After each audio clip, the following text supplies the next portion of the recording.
सच्चिदानन्दरूपाय विश्वोत्पत्त्यादिहेतवे तापत्रयविनाशाय श्रीकृष्णाय वयं नुमः।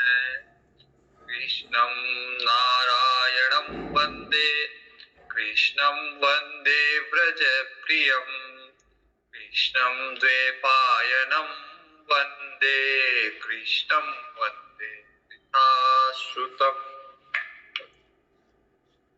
श्रीमद् भागवत महापुराण का प्रथम स्कंद चल रहा है और इसमें हमने देखा कि नैमिषारण्य में शौनक आदि ऋषि जो कि दीर्घकालीन सत्र करने के लिए वहां बैठे हुए हैं, सूत जी से कुछ प्रश्न कर रहे हैं, सूत जी से जिज्ञासा कर रहे हैं।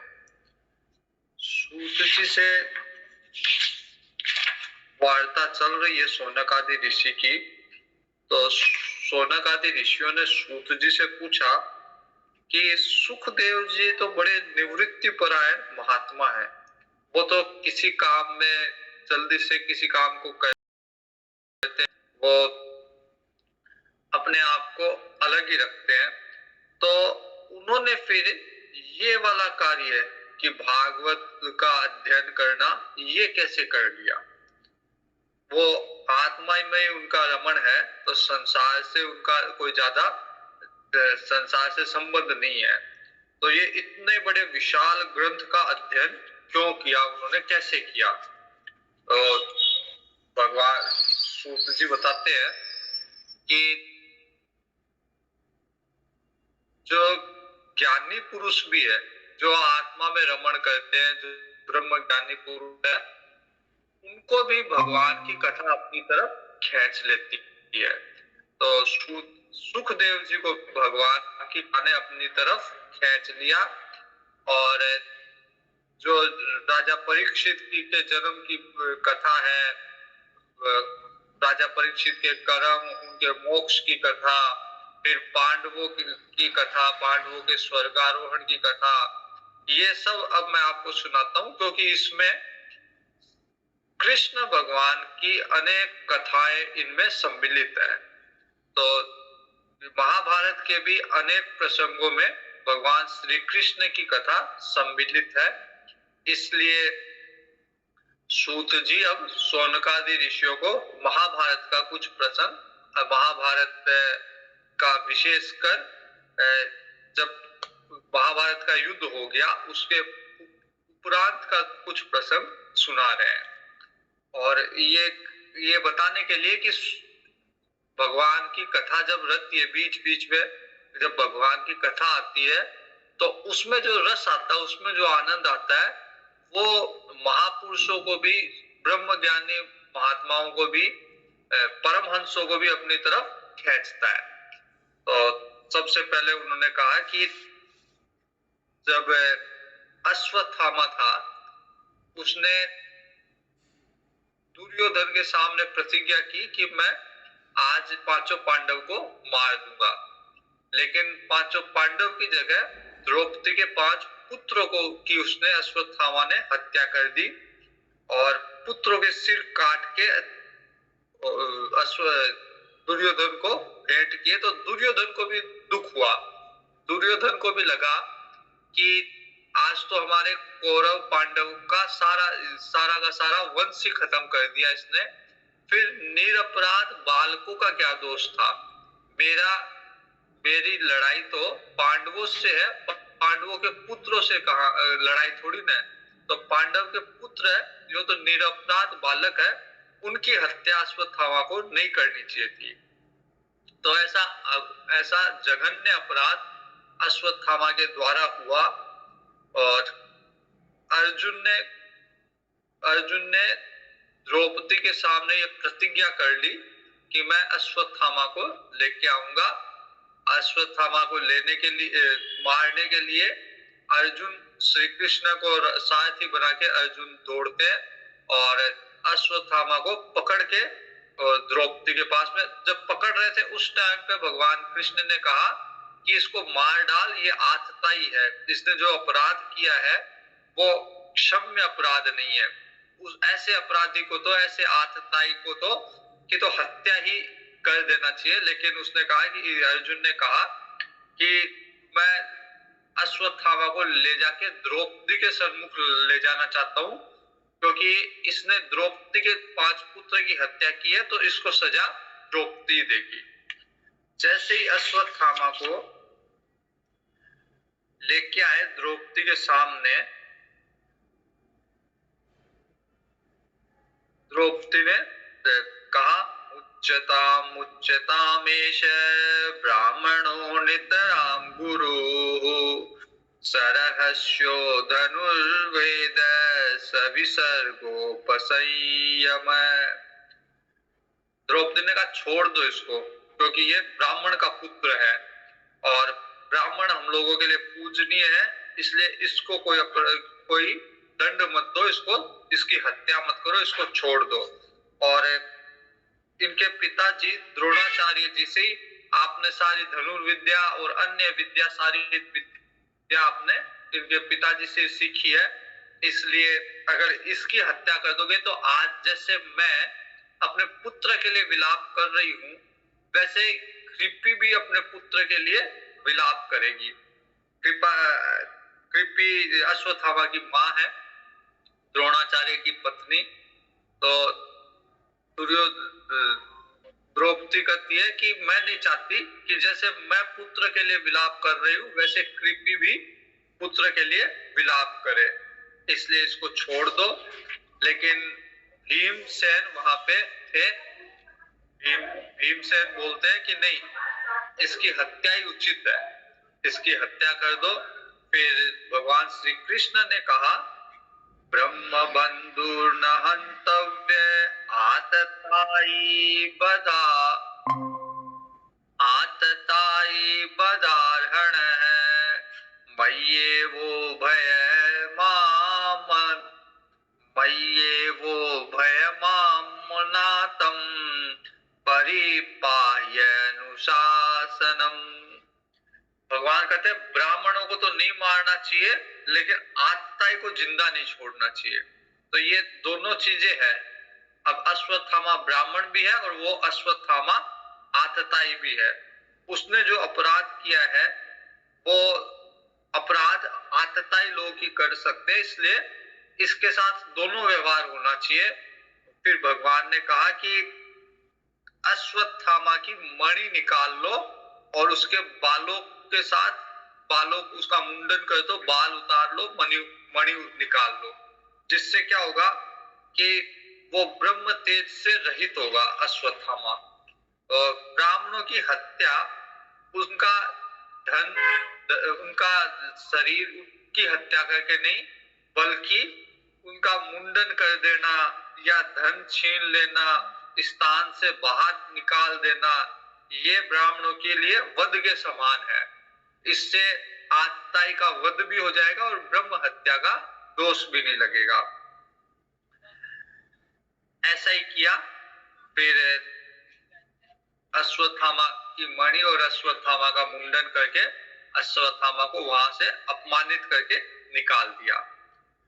उधर द्रौपदी पुत्रों के दुख से दुखी थी, पांडव लोग भी दुखी थे, क्योंकि युद्ध में बहुत सारे बांधव वगैरह उनके मर गए थे। पांडवों के अभिमन्यु मर गया था, और भी बहुत सारे, दोनों पक्षों के बहुत सारे लोग, बांधव उनके सारे, उनके रिश्तेदारी थे, वो मर गए थे। उनकी अंत्येष्टि क्रिया करने के बाद में भगवान श्री कृष्ण सबको जलांजलि देते हैं और सारे स्वजन को तर्पण अर्पण करते हैं पांडव। और उसके बाद में गंगा तट पे जाके सारी स्त्रियों, पहले स्त्रियां जलांजलि देती है, फिर पुरुष सारे जलांजलि देते हैं, और फिर गंगा स्नान करके सब बैठ के स्वजनों के लिए शोक कर रहे हैं। भगवान कृष्ण उनको सांत्वना दे रहे हैं कि काल से सब काल के अधीन है, काल से कोई नहीं बच पाया, इसलिए इनका शोक करना उचित नहीं है। भगवान कृष्ण ने युधिष्ठिर को उनका वो राज्य जो जिसका वो अधिकारी थे, जिस राज्य के अधिकारी थे युधिष्ठिर, जो छल पूर्वक लिया गया उसको वापस दिलाया और दुष्ट राजाओं का वध करवाया। साथ में युधिष्ठिर द्वारा यज्ञ करवाए, 3 अश्वमेध यज्ञ करवाए और अब युधिष्ठिर की कीर्ति चारों तरफ फैल गई। तो भगवान पांडवों से विदा लेना चाहते हैं, वापिस अपने द्वारकापुरी जाना चाहते हैं। भगवान सात्यकी और उद्धव जी के साथ में भगवान विदा लेने के लिए बाहर आते, इतने में ही उत्तरा दौड़ी हुई आती है। अभिमन्यु की पत्नी भय से विवल होके सामने से दौड़ी हुई उत्तरा चली आती है और उत्तरा आके भगवान को कहती है, पाहि पाहि महायोगिन देव देव जगतपते, नान्यम त्वदभयम पश्ये यत्र मृत्यु परस्परम, अभिद्रवती मामीश सरस्तप्तायशो विभो, कामं दहतु मां नाथ मामे गर्भो निपात्यताम्।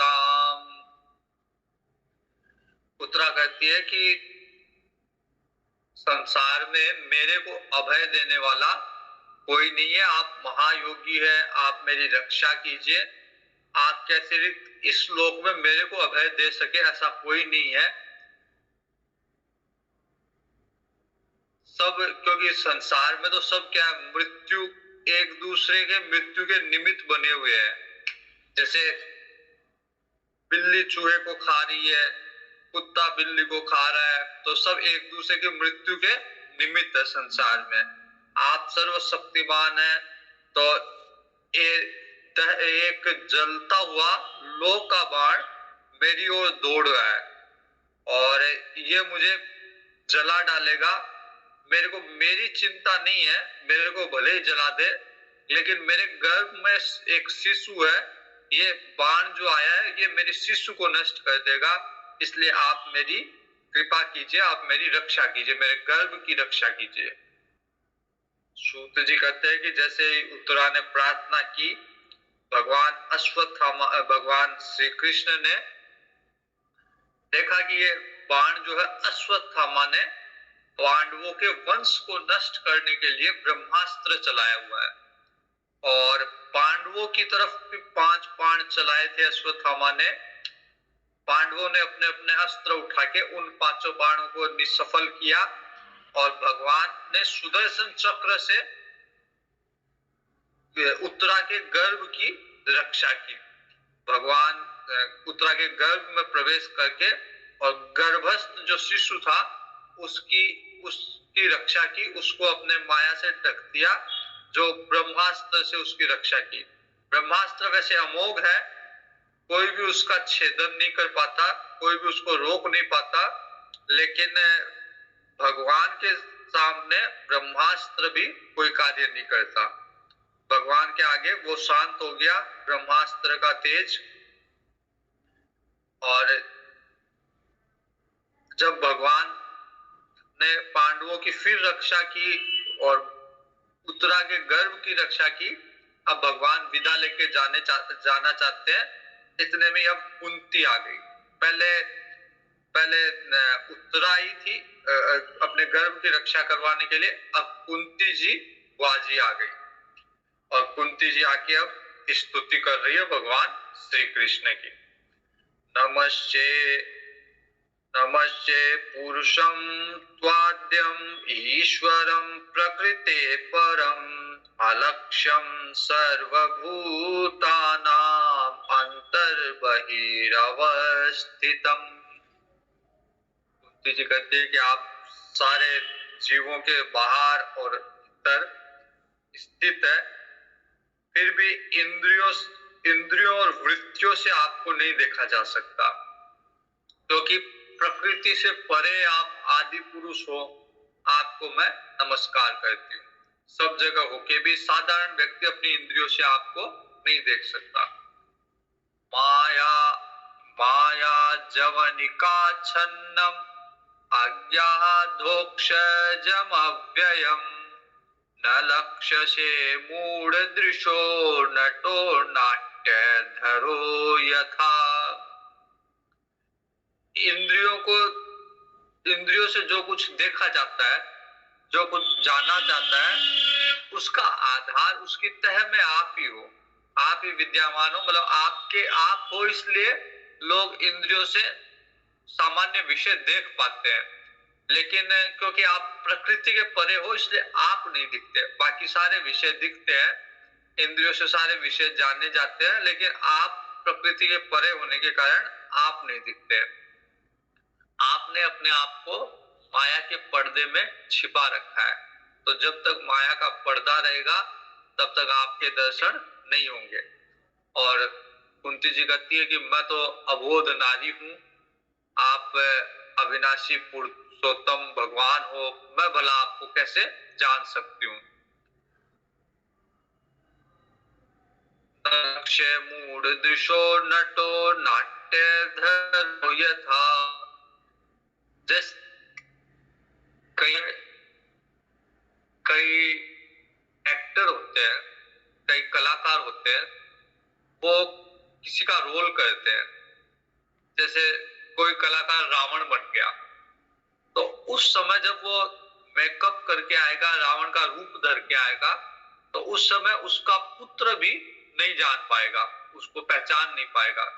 जो उसके हमेशा साथ रहता है वो भी उसको नहीं पहचान पाएगा कि ये कौन है। और तो भगवान कुंती जी कहती है कि आप भी वैसे ही अभी आपने रूप धारण कर रखा है, इसलिए लोग आपके वास्तविक स्वरूप को नहीं पहचान पाते। आप दिखते हुए भी नहीं दिखते। जैसे अगर कोई कलाकार सामने दिख भी रहा है तो भी लोग नहीं पहचान पाते कि ये वास्तव में कौन है। वैसे ही भगवान श्री कृष्ण के लिए कुंती जी कहती है कि आप दिख रहे हो लेकिन लोग पहचान नहीं पा रहे कि आप कौन हो। तथा परमहंसानाम मुनीनाम अमलात्मनाम भक्ति योग विधानार्थम कथम पश्येम में ही स्त्रिय है। आप शुद्ध हृदय वाले लोगों को, मुनियों को, जीवन मुक्त परमहंसों को, जो आपके भक्ति के द्वारा आपको देख पाते हैं, मैं अल्प बुद्धि स्त्री हूं, भला मैं आपको आपके रूप को कैसे देख पाऊंगी। कृष्णाय वासुदेवाय देवकी नंदनाय च नंद गोप कुमाराय गोविंदाय नमो नमः। आप श्री कृष्ण हो, वासुदेव हो, देवकी नंदन हो, नंद गोप के लाडले गोविंद को मैं बार बार प्रणाम करती हूँ। नमः पंकज नाभाय नमः पंकज मालिने नमः पंकज नेत्राय नमस्ते पंकजाग्रे।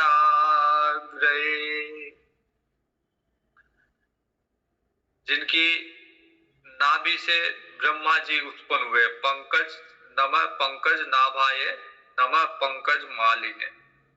तो जिनकी नाभि से ब्रह्मा जी उत्पन्न हुए, कमल के अंदर ब्रह्मा जी उत्पन्न हुए, जो सुंदर कमल की माला धारित किए हुए पंकज मालिने नमः पंकज नेत्र, जिनके नेत्र पंकज कमल की तरह है, और नमस्ते पंकजांग्रे, जो कोमल है, जिनके चरण कमल भी पंकज की तरह है और जिनके चरणों में पंकज का, कमल का चिन्ह है। ऐसे भगवान को मैं बार बार प्रणाम करती हूँ। यथा यथा ऋषिकेश खलेन देवकी कंसेन रुद्धाति चिरं सुचार्पिता विमोचिताहं च सहात्मजा विभो त्वय्येव नाथेन मुहुर्विपद्गणात्।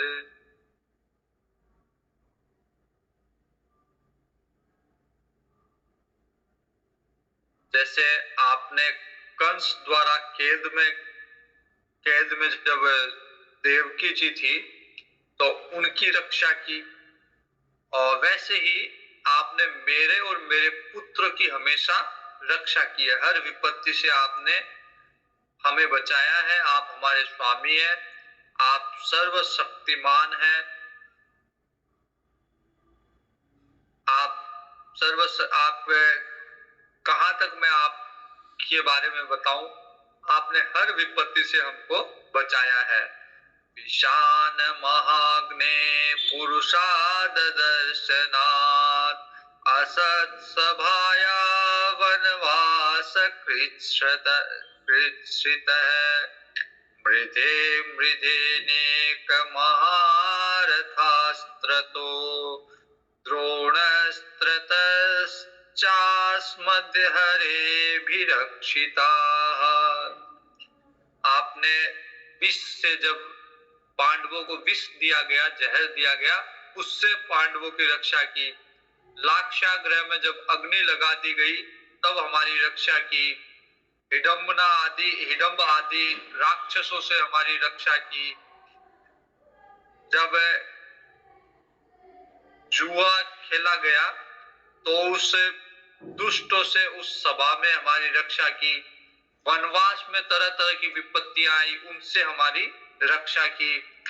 अनेक बार युद्ध में बड़े बड़े महारथी मेरे पुत्रों के सामने आके डट गए तो आपने हम उन सब से रक्षा की।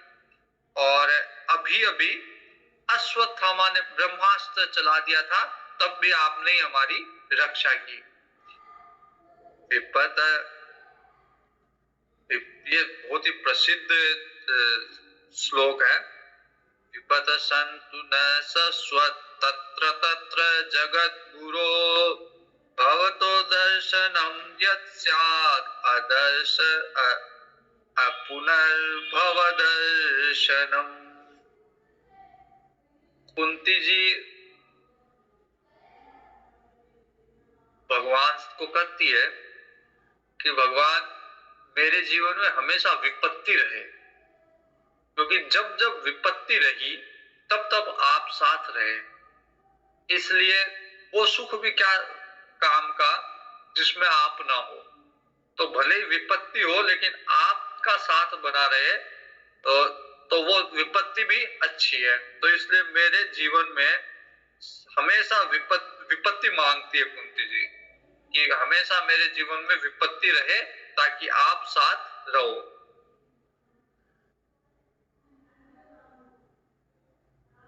तो आपने जब जब विपत्ति रही है तब तक आप हमारे साथ रहे और आपके दर्शन हमें प्राप्त होते रहे। और आपका अगर दर्शन होता तो फिर व्यक्ति जन्म मृत्यु के चक्कर में नहीं जाना पड़ता उसको। भवतो दर्शनम यत् स्यात् पुनर्भव दर्शनम। जब आपका दर्शन होता है तो फिर संसार का पुनर्दर्शन नहीं करना पड़ता। जन्मेश्वर्य श्रुत श्रीभि एधमान मद पुमान नैवार्हत्यभिधातुं वे त्वाम किंचन गोचरम। भले व्यक्ति उच्च कुल में जन्म ले, ऐश्वर्य हो, विद्या हो, संपत्ति हो, ये सब उसके घमंड का कारण बन जाता है। किसी को ये घमंड होता है कि मैंने बहुत ऊंचे कुल में जन्म लिया। किसी को घमंड होता है कि मेरे पास विद्या है। किसी को घमंड होता है कि मेरे पास ऐश्वर्य है। तो ये सब मनुष्य में घमंड उत्पन्न करते हैं। और जब घमंड हो जाता तो फिर भगवान का नाम भी नहीं लेता, क्योंकि आप तो उन लोगों को दर्शन देते हैं जो अकिंचन है। भगवान उन लोगों को दर्शन देते हैं जिनके पास घमंड नहीं है, जिनके पास ये भले ही ये कुछ ना हो, ऊंचा जन्म ना हो, ऐश्वर्य ना हो, विद्या ना हो, संपत्ति ना हो, लेकिन जो अकिंचन है, जो जिनके पास घमंड नहीं है, भगवान उन्हीं को दर्शन देते हैं। इसलिए कुंती जी कहती है कि भले ही विपत्ति रहे, भले ही ऐश्वर्य ना रहे, विद्या ना रहे, संपत्ति ना रहे, लेकिन आपके दर्शन मिलते रहे ताकि संसार सागर से छूट सके। नमो अकिंचन वित्ताय निवृत्त गुणवृत्तये आत्मारामाय शांताय कैवल्य पतये नमः।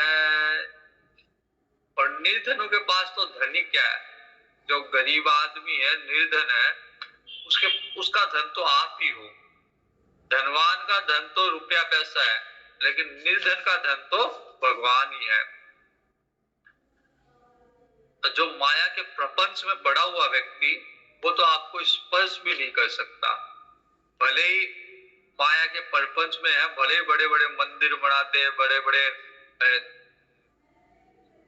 अनाथालय बना दे, स्कूल बना दे, विद्यालय बना दे, अस्पताल बना दे, लेकिन माया के प्रपंच में जब तक रहेगा तब तक वो आपका तो स्पर्श ही नहीं कर सकेगा।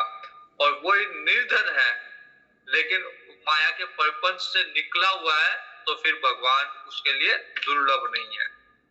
आप अपने आप में विहार करने वाले परम शांत स्वरूप है। तो जब तक माया में व्यक्ति रहेगा तब तक शांति की तरफ नहीं जाएगा, और जब तक शांति की तरफ नहीं जाएगा तो भगवान के शुद्ध स्वरूप को, शांत स्वरूप का अनुभव नहीं कर पाएगा, क्योंकि उसका मन सदैव इधर उधर भागता रहेगा, माया में भागता रहेगा। आप ही कैवल्य मोक्ष के अधिपति है। अगर कैवल्य मोक्ष किसी को चाहिए, मुक्ति चाहिए, तो फिर उसको भगवान के शरण में ही जाना पड़ेगा, क्योंकि भगवान ही उसके कैवल्य मोक्ष के अधिपति है, दाता है। आपको बार बार प्रणाम। वन्य त्वाम कालमीशानम अनादि निधनम विभुम समम चरंतम सर्वत्र भूतानां जन्मिथ कलिहि। तो मैं आपको अनादि अनंत सर्वव्यापक सबके नियंता काल रूप परमेश्वर समझती हूँ। अर्थात आपका वास्तविक जो स्वरूप है, कृष्ण के रूप में तो आपने अवतार ले रखा है, मेरे भतीजे के रूप में आपने अवतार ले रखा है, कृष्ण के रूप में यदुवंश में, लेकिन वास्तव में आप अनंत हो, वास्तव में आप अनादि सर्वव्यापक काल रूप परमेश्वर हो। तो मैं आपको उसी रूप में, आपके वास्तविक रूप में ही समझती हूँ। संसार के सारे पदार्थ और प्राणी आप में से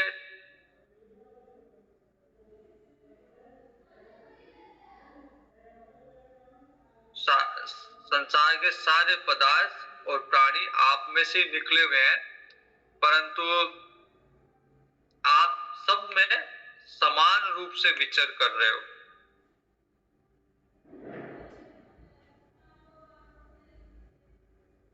न वेद कश्चित् भगवश्चिकीर्षितं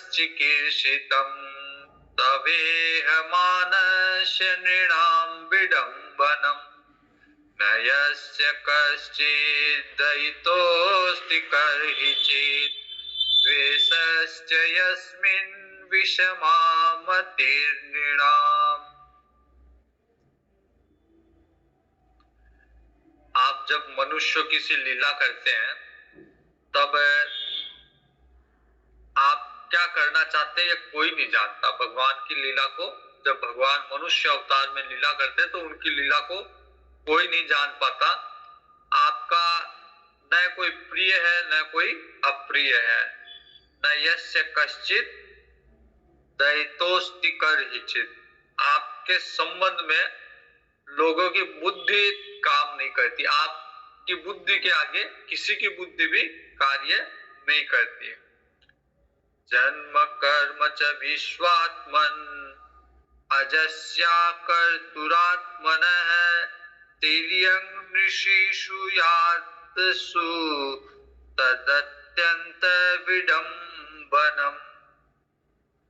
आप विश्व के आत्मा हो, विश्व रूप हो, न आप जन्म लेते हो, न आपकी मृत्यु है, न कोई कर्म है, फिर भी पशु पक्षी ऋषि मुनि जलचर आदि आदि में आप जन्म लेते हैं। मतलब सारी योनियों में आप बाध्य नहीं हो किसी तरह का जन्म लेने के लिए, फिर भी आप सब योनियों में जन्म लेते हो। पशु के रूप में, कभी पक्षी के रूप में, कभी मनुष्य के रूप में, आप तरह तरह की योनियों में जन्म लेते हो। ये सब आप लीला करते हो। तरह तरह की योनियों में जब जन्म लेते हो तो सारी की सारी आपकी लीला है, आप लीला करते हो। प्यादते त्वयि कृतागसीतां तावत् यात् गोप्यादते त्वयि कृतागमसीतां तावत् याते देशा शुकलीला जन्म संभ्रमाक्षम् वक्त्रं निनीय भयभावनया स्थितस्य सा मां विमोहयति भीरपि यद्विभेति। जब बचपन में माता यशोदा जब आपको बांध देती थी, रस्सी से बांध देती थी, आपके हाथ में रस्सी डाल देती थी, और आंखों में आंसू झलकते रहते थे, और आपके आंखों में आंसू होने के कारण आपके जो नेत्र में काजल होते थे वो आपके गाल के ऊपर आ जाते थे, आपको काला करते थे, गाल काले हो जाते थे, और ऐसा लगता था कि आप डर रहे हो। भय की भावना से अपने आप को, मुख को नीचे किए हुए झुकाए हुए रहते थे। लेकिन वास्तव में तो भय को भी आपके नाम से भय लगता है, लेकिन क्योंकि आप लीला कर रहे थे इसलिए लीला के समय आप जैसे कलाकार होता है, जिस समय जो उसको रोल दिया जाता है वो एकदम वैसा ही कला करता है। जैसे अगर अमिताभ बच्चन है, अरबपति है, लेकिन उसको भिखारी का रोल मिलेगा तो एकदम ऐसे ही रोल करेगा, एकदम ऐसे ही अभिनय करेगा जैसे वो वास्तव में भिखारी हो। तो भगवान भी जब अवतार लेके आते हैं तो एकदम ऐसा ही अभिनय करते हैं जैसा कि मनुष्य ही हो, वास्तव में साधारण मनुष्य हो, इसलिए कोई जान नहीं सकता। तो कुंती जी कहती है आपका वो रूप स्मरण करके बार बार मैं आपके उस रूप का बार बार मैं स्मरण करती हूँ, मोहित हो जाती हूँ आपके उस रूप में।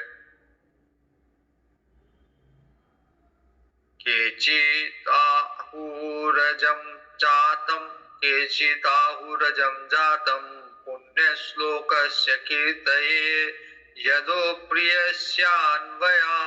अन्वाये मलयस्येव चन्दनम्। आपने अजन्मा होके भी जन्म लिया है, इसका कारण ये है, महापुरुष लोग बताते हैं कि जैसे मलयाचल की कीर्ति का विस्तार करने के लिए उसमें चंदन प्रकट होता है। मलयाचल वन है जिसकी कीर्ति बढ़े इसलिए वहां पे चंदन उगता है। वैसे ही भक्तों के विस्तार के लिए, भक्तों को यश प्रदान करने के लिए, आप यदु की कीर्ति का विस्तार करने के लिए आपने इस वंश में अवतार ग्रहण किया। यदुवंश की कीर्ति बढ़े, आपके भक्तों की कीर्ति बढ़े, इसलिए आपने यदुवंश में अवतार लिया है। अपरे वसुदेवस्य देवक्यां याचितो भयात् अजस्त्वमस्य क्षेमाय वधाय च सुरद्विषाम्। कोई कहता है कि वसुदेव जी और देवकी ने पूर्व जन्म में वसुदेव जी सुतपा थे और देवकी जी प्रश्नि थी, तो यही वरदान उन्होंने मांगा था आपसे इसलिए आपने अजन्मा होते भी उनको वरदान दिया था, सुतपा और कृष्ण को, इसलिए आपने इस जन्म में उनके यहाँ पुत्र के रूप में जन्म लिया आपने। जगत के कल्याण के लिए और दैत्यों के नाश के लिए आप उनके पुत्र बने।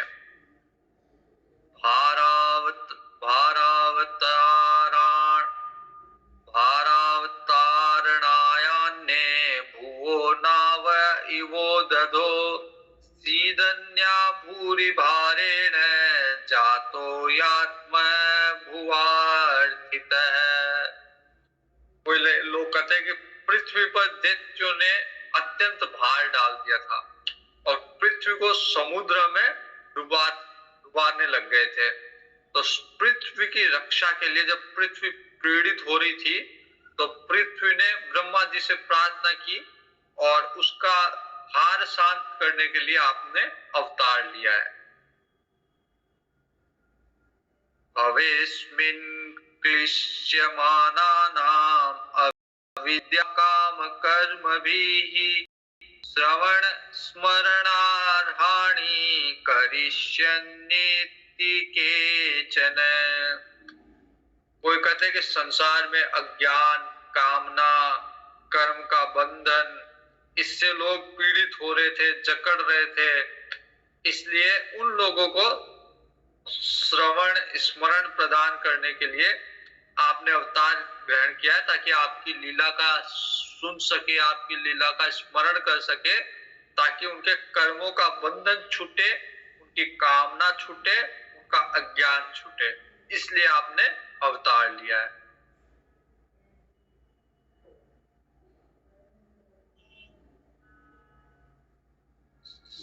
शृण्वन्ति गायन्ति गृह्णन्त्यभीक्षणशः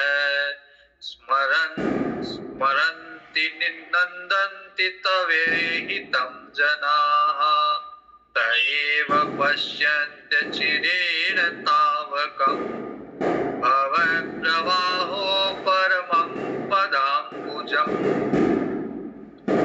ताकि आपने इसलिए अवतार लिया है ताकि भक्तजन बार बार आपके चरित्र का श्रवण कर सके, गायन कर सके, कीर्तन कर सके, स्मरण कर सके। आप बार बार आपके चरित्र का गायन, श्रवण, कीर्तन करके आनंदित होते रहते हैं। इसलिए भक्तों को आनंद देने के लिए आपने जन्म लिया है। आपने भक्तों को दर्शन देने के लिए, आपने अपने चरण कमलों के दर्शन देने के लिए जो जन्म मृत्यु के प्रवाह को रोक देते हैं, ऐसे आपके चरण कमल है। इसलिए आपने अवतार लिया ताकि भक्त लोग आपके चरणों के दर्शन कर सके। अप्यजनस्त्वं स्वकृते हिते प्रभु जिहाससि स्वेत् सुहृदोऽनुजीविनः येषां न चान्यत् भवतः पदाम्बुजात् परायणं राजसूयोचिताहसाम्। अपने आश्रितों संबंधों को छोड़ के आप जाना चाहें। आप जानते हैं कि आपके चरण कमलों के अतिरिक्त हमारा कोई सहारा नहीं है और अब आप हमें छोड़कर वापिस द्वारकापुरी जाना चाह रहे हैं, अपनी नगरी जाना चाह रहे हैं। पृथ्वी के सारे राजा तो विरोधी है ही हमारे। जैसे जीव के बिना इंद्रियां शक्तिहीन हो जाती हैं, वैसे आपके दर्शन के बिना यदुवंशी और हमारे पुत्र पांडवों के नाम तथा रूप का अस्तित्व ही नहीं रहेगा। जैसे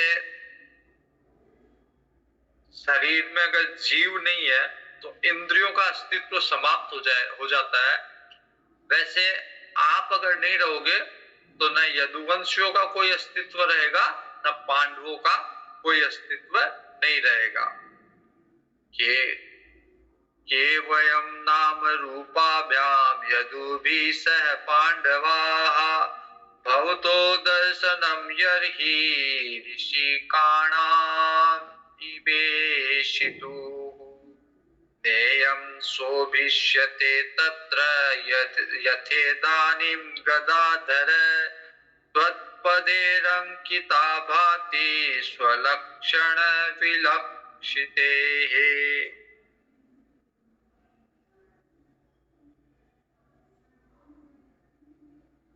आपके चरण कमलों से ये जो कुरु जंगाल का देश है, इसकी भूमि पे आपके चरण कमल पड़े हुए हैं, तो आपके चरणों से यह भूमि शोभित हो रही है।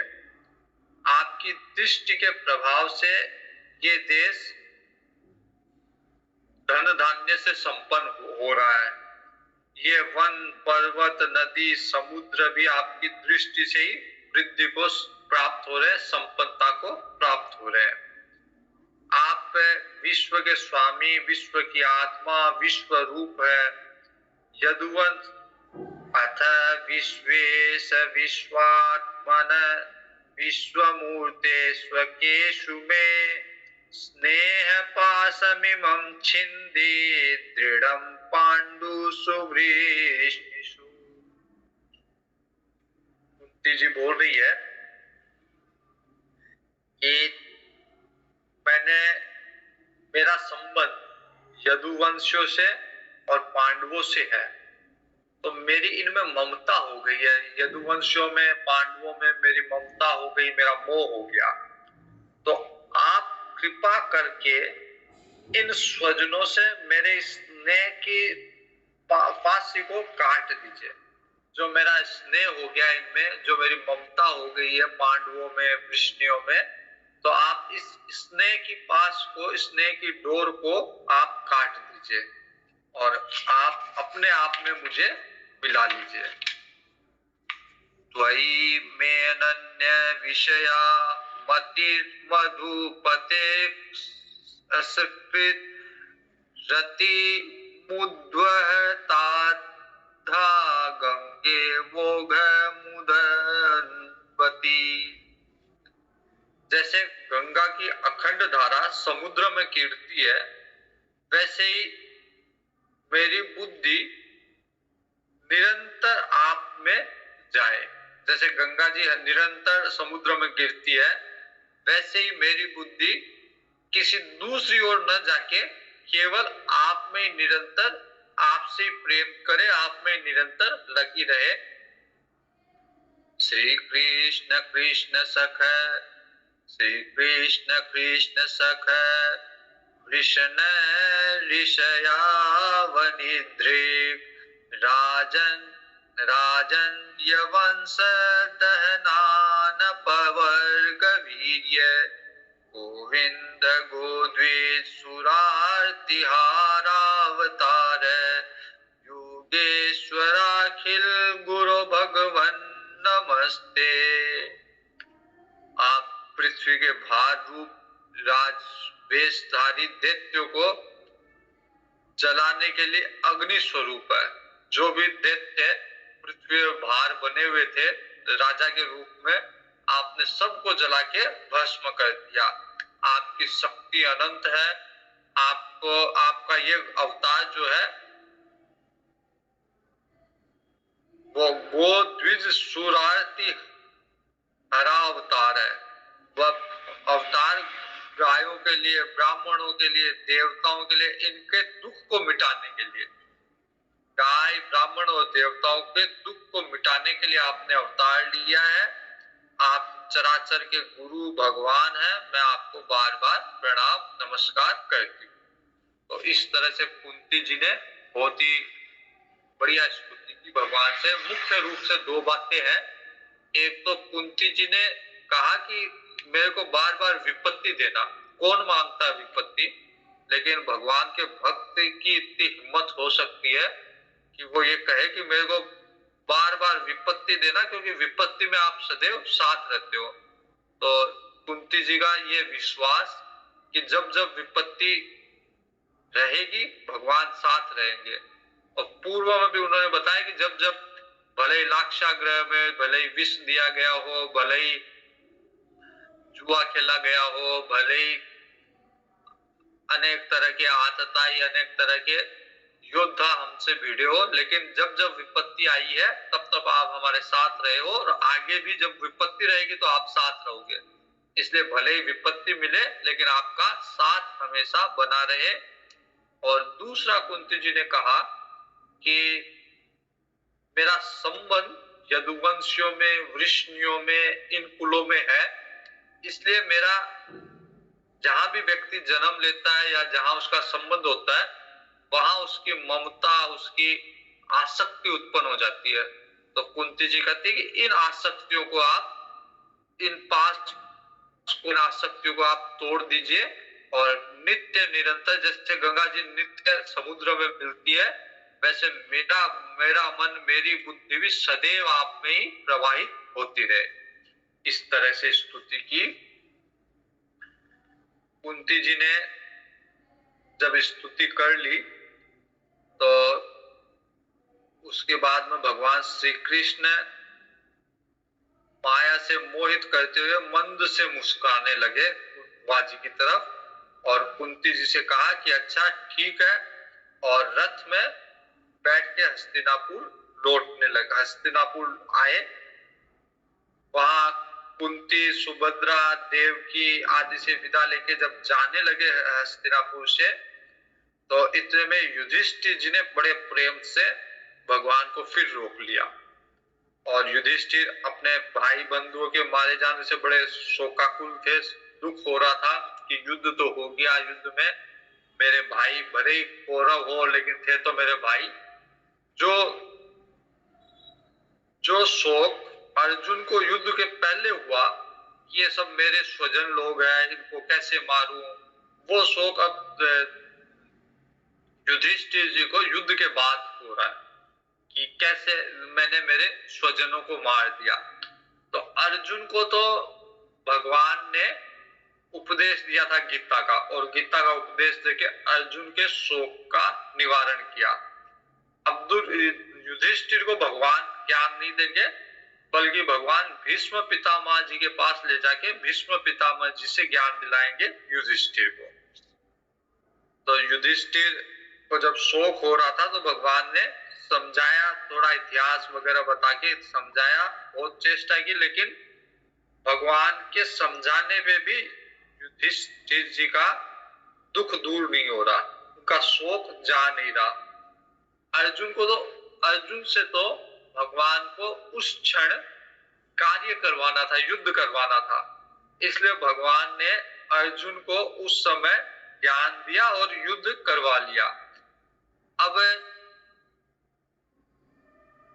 युधिष्ठिर, अब युद्ध तो हो चुका, कार्य तो हो चुका, अब युधिष्ठिर जी के मन का जो शोक है उसको भगवान खुद ज्ञान नहीं देंगे, बल्कि भीष्म पितामह, क्योंकि उनके कुल के गुरु है, कुल के बड़े हैं, और अब विस्तार से भीष्म पितामह जी के पास ले जाके विस्तार से युधिष्ठिर जी को समझाएंगे। उन्हें सांत्वना नहीं मिली, शोक नहीं मिटा, तो फिर भगवान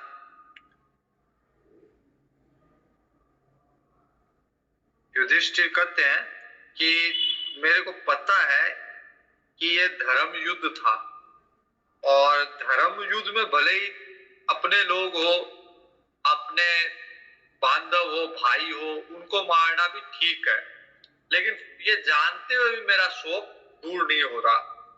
स्वजनों के वध से बड़ी चिंता हुई, और भले ही वो दुरात्मा थे, हृदय के दुरात्मा थे, लेकिन मैंने भी क्या किया कि ये मेरा शरीर, जो अंत में क्या होगा इस शरीर का, कुत्ते, सियार यही तो खाएंगे इस शरीर को, इनका आहार बनेगा, इसके लिए मैंने अक्षोहिणी सेना का नाश करवा दिया।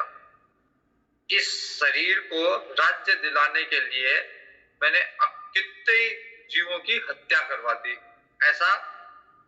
ऐसा शोक कर रहे युधिष्ठिर जी।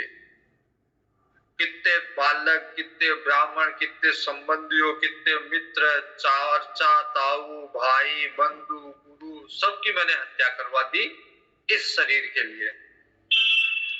तो करोड़ों वर्ष भी अगर मैं नरक में रहूं तो शास्त्रों का वचन है हालांकि कि प्रजा के पालन के लिए अगर राजा धर्म युद्ध करता है तो उसको कोई पाप नहीं लगता, लेकिन फिर भी मेरे को संतोष नहीं हो रहा कि मैंने जो पाप किया है, मेरे द्वारा जो पाप हुआ है, उसका प्रायश्चित करोड़ों साल तक नरक में रह के भी नहीं किया जा सकता।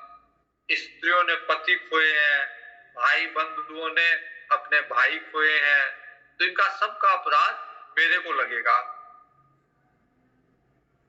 अगर मैं यज्ञ भी करूं तो यज्ञ भी से भी इसका मार्जन नहीं होगा, यज्ञ से भी इसका शुद्धिकरण नहीं होगा। जैसे कीचड़ को साफ नहीं किया जा सकता, या मदिरा पिया हुआ है उसको और मदिरा पिला के पवित्र नहीं किया जा सकता, वैसे ही यज्ञ और यज्ञ में पशु बलि देके पहले से मैंने क्योंकि हत्या कर रखी है, तो अब यज्ञ में पशु बलि देके मैं उस हत्या के दोष से मुक्त नहीं हो सकता। इसलिए ऐसे यज्ञ जिसमें पशु बलि का प्रावधान हो वो भी मेरे पाप को नष्ट नहीं कर सकते। तो इसलिए मुझे मेरे मन में संतोष नहीं हो रहा, मेरा मन शांत नहीं हो रहा, मैंने इतना बड़ा पाप किया है। भगवान उनको लेके कुरुक्षेत्र में आते हैं, भीष्म पितामह जी सरसैया पे पड़े हुए हैं, 6 माह तक भीष्म पितामह जी सरसैया पे रहे, उत्तरायण का इंतजार कर रहे हैं कि जब सूर्य उत्तरायण में आएगा तब मैं अपने शरीर का त्याग करूंगा। तो भगवान सारे पांडव जो है वो अनेकों स्वर्ण जड़ित रथों पे सवार होके और कुरुक्षेत्र में आते हैं। उस समय भीष्म पितामह जी को देखने के लिए बहुत से देव ऋषि, ब्रह्म ऋषि, राज ऋषि सब आए हुए हैं। सारे पर्वत, नदी, व्यास, भरद्वाज जी, परशुराम जी, वशिष्ठ जी, गौतम ऋषि, अत्रि ऋषि, विश्वामित्र, सुदर्शन, सुखदेव, सारे के सारे महात्मा वहां आए हुए हैं लास्ट में भीष्म पितामह जी से मिलने के लिए। और भगवान कृष्ण भी पांडवों को लेके आते हैं पितामह के पास।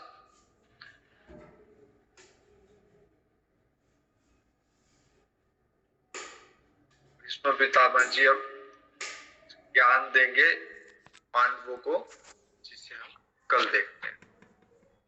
ओम पूर्णमद पूर्णमिदं पूर्णात् पूर्णमुदच्यते पूर्णस्य पूर्णमादाय पूर्णमेवावशिष्यते। ओम शांति शांति शांति। हरि ओम श्री गुरुभ्यो नमः। हरि ओम।